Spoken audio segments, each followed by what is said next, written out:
అధ్యక్ష ఇదే సభలో నేను కాదు అధ్యక్ష చెప్పేది, కాదు 10 ఏళ్లలో నేను చెప్పలేదు, మీ civil supplies minister Uttam Kumar Reddy garu ఇదే సభలో చెప్పారు అధ్యక్ష.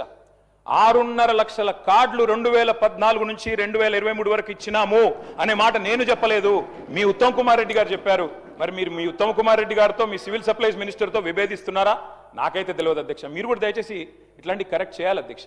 సభలో మంత్రులు చెప్పిన మాటలకే విలువ లేకపోతే గౌరవ అధికార పార్టీ సభ్యులు మంత్రుల మాటలకు కూడా విలువ లేకుండా మాట్లాడుతుంటే అబద్ధాలను పదే పదే పదే పదే వల్ల వేస్తే ఎవరికి లాభం అధ్యక్ష? దానివల్ల వారు కూడా నోట్ చేసుకోవాలని నేను గుర్తు చేస్తా ఉన్నా అధ్యక్ష.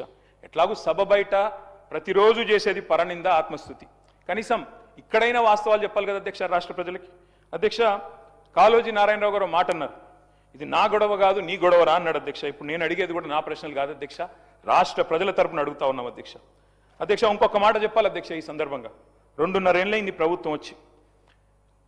జార్జ్ ఆర్వెల్ అని ఒక పెద్ద ఆయన ఉన్నాడు అధ్యక్ష, ఆయన అన్నమాట, in a time of deceit telling the truth it self is a revolutionary act. అంటే అధ్యక్ష మోసాల కాలంలో నిజం చెప్పడమే అతి గొప్ప విప్లవం అన్నాడు అధ్యక్ష ఆయన. ఇవాళ ఆ పరిస్థితి వచ్చింది రాష్ట్రంలో. ఎందుకంటే అధ్యక్ష మీరు ధన్యవాదాల తీర్మానం పెట్టారు అధ్యక్ష ఈరోజు ఇక్కడ. అధ్యక్ష ఈ ప్రభుత్వానికి ఎవరు ధన్యవాదాలు చెప్పాలి, ఎందుకు చెప్పాలి, దయచేసి ఆలోచించమని చెప్పి నేను కోరుతా ఉన్నాను. ఎవరు చెప్పాలి అధ్యక్ష? 6 గ్యారంటీలు గౌరవనీయులు డిప్యూటీ సీఎం గారు ఆనాడు సిఎల్పి లీడర్ అధ్యక్ష వారు చెప్పారు అధ్యక్ష చాలా అద్భుతంగా. ఈ గ్యారంటీ కార్డులు భద్రపరచుకోండి, 100 రోజులు జాగ్రత్త పెట్టుకోండి, 100 రోజులు బీరువాలు పెట్టుకోండి, 100 రోజుల తర్వాత కాంగ్రెస్ ప్రభుత్వం వచ్చిన తర్వాత బ్రహ్మాండంగా మరి ప్రతి గ్యారంటీ నెరవేర్చే బాధ్యత మాది. ఇది భట్టి విక్రమార్క గారు చెప్పిన మాట అధ్యక్ష, నాది కాదు. నేను అడుగుతా ఉన్నా అధ్యక్ష, ఎవరు చెప్పాలి ఇవాళ 6 గ్యారంటీలు ఎక్కడ పెట్టుకోవాలి, ఎక్కడ దాచిపెట్టాలి, ఇంకా 100 రోజుల తర్వాత కూడా ఇంకేం చేయాలి, దయచేసి ఆలోచించాలి అధ్యక్ష. అధ్యక్ష ఇవాళ ఈ ప్రభుత్వానికి ఎవరు ధన్యవాదాలు చెప్పాలి? 4000 పెన్షన్ కోసం ఎదురు చూసి విసిగి వేశారిన 46 లక్షల మంది ధన్యవాదాలు చెప్పాలా?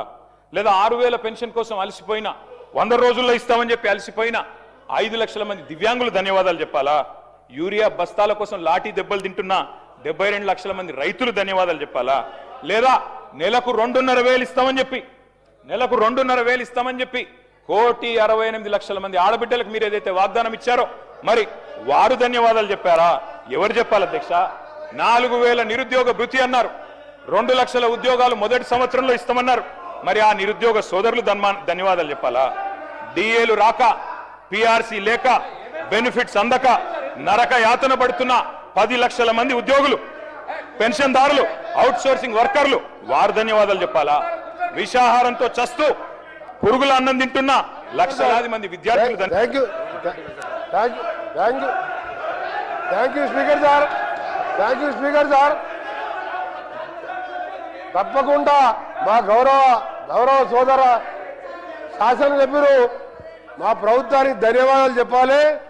మీరు 10 ఏళ్ళు ఒక్క తెల్ల రేషన్ కార్డు ఇయ్యేందుకు, మేము తెల్ల రేషన్ కార్డు ఇచ్చి సన్నబియ్యం ఇస్తున్నందుకు ఇవాళ 20,000 కోట్లతోని మా ఫైనాన్స్ మినిస్టర్ గారు ఇవాళ యంగ్ ఇండియా స్కూల్స్ పేరు మీద కుల మతాలకు అతీతంగా ఒక యంగ్ ఇండియా ఇంటర్నేషనల్ మోడల్లో ఇవాళ స్కూళ్ళు కట్టి సగం స్కూల్ పూర్తిగా వస్తున్నందుకు ఇవాళ ఆర్టీసీలో 278 కోట్ల మంది 11,000 కోట్ల రూపాయలు ఇవాళ ఆర్టీసీకి చెల్లించి ఉచితంగా మా అక్కా చెల్లెలు బడికి పోయినా, గుడికి పోయినా, అమ్మగారింటికి పోయినా ఉచితంగా పోతున్నందుకు, ఇంకా ఈరోజు మీరు గ్రామాలలో చూడండి, ఏ గ్రామానికి వెళ్ళా 30-40 ఇందిరమ్మ ఇల్లు కడుతున్నందుకు తప్పకుండా మీరు ధన్యవాదాలు చెప్పాలి.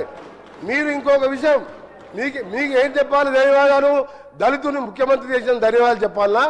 2 బెడ్రూమ్ ఇల్లు ఇచ్చిన ధన్యవాదాలు చెప్పాలా?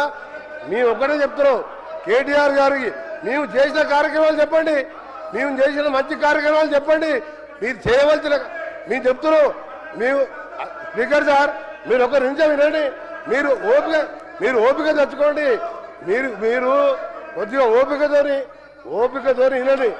మీరు గౌరవ కేటీఆర్ గారు శాసనలో వాళ్ళు ఇంటున్నారు, మీరు ఓపిక తెచ్చుకోండి. మేము కొన్ని చేసినాం, కొన్ని కార్యక్రమాలు చేసినాం. మొదటగా పేదవాళ్ళకు సంబంధించిన కార్యక్రమాలు చేసుకుంటూ అప్పుల బారిన పడ్డ ఈ రాష్ట్రాన్ని గాడిలో పెట్టుకుంటూ ఒక్కొక్క కార్యక్రమాలు చేస్తూ మీరు మొదలుపెట్టి రిజర్వాయర్ కట్టిండు, ల్యాండ్ ఎక్విజిషన్ లేదు, ప్రాజెక్ట్ లేవు, నీళ్లు లేవు, లక్షల కోట్లు అప్పు చేసాను. అవన్నీ కూడా సెట్ చేసుకుంటూ ఈ 2.5 సంవత్సరాల్లో 3,25,000 కోట్ల అప్పులు మీరు చేసిన దాన్ని బాకీలు కట్టి ఓ రాష్ట్రాన్ని ఒక గాడిలో పెడుతున్న సందర్భంలో తప్పకుండా మీరు ధన్యవాదాలు చెప్పాలి. ప్రజలను మోసం చేసేందుకు మీరు క్షమాపణ చెప్పాలి. మీరు కేటీ రామారావు గారు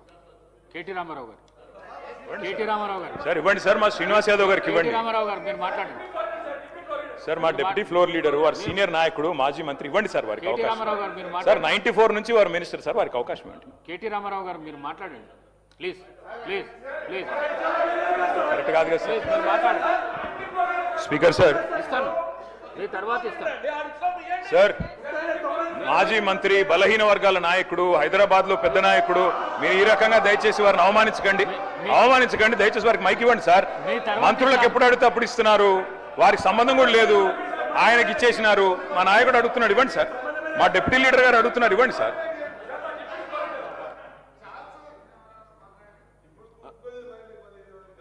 అధ్యక్ష